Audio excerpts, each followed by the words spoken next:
Mueller is pressing hard for Trump to appear before him in person and answer questions, and probably in the next few weeks will issue a formal subpoena. Well, I have a couple of pieces of advice for Donald Trump.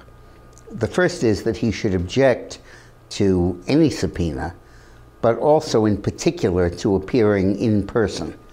I think that he can send through his attorneys a negotiating position that he'll agree to the subpoena if it's in writing, so that he can think about his answers, consult his records, consult what he said before, talk to his lawyers, talk to his aides, and be very careful of his language.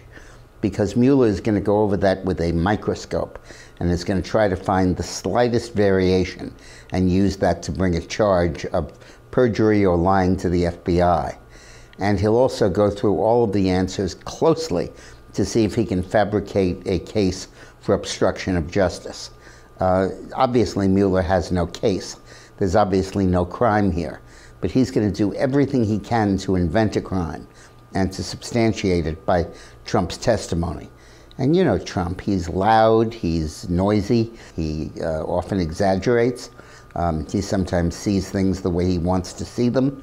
And I can easily see him providing lots of impeachment material if he ever gets into a face-to-face with Mueller.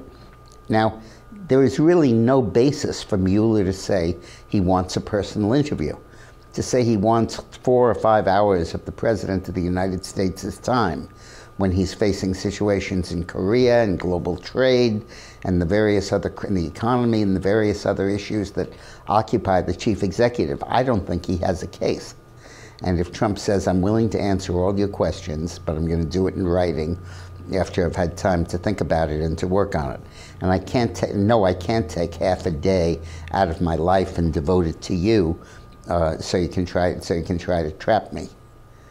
Now, if he does have to answer questions, whether in writing or in person, Alan Dershowitz has some very good advice for him that I'd like to bring to your attention. First of all, he says there is a basis for contesting the subpoena in the first place, that a president should not be required in a criminal matter to testify before a grand jury, given the fact that he may have classified material. The jurors can't always be permitted to hear all of that, and the drain on the president's time and schedule. But the other point that, and Dershowitz concedes he'll probably lose that, but then Dershowitz says there are other specific grounds. One is that he can't be asked, shouldn't be asked, why he did what he did, if what he did is within the scope of Article 2 of the Constitution that prescribes the duties of the president, that he's entitled to see his duty as he sees it and to implement it as he wishes. But more importantly, and the most likely grounds of being sustained, as Mueller says, he should object to any question that goes outside the scope of Mueller's appointment, and particularly anything about his private business dealings before he became president.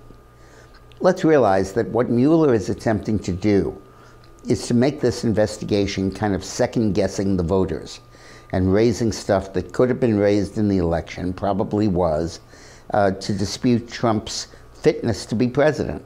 And that's not his job, and that's not the job of anybody but the American people every 4 years.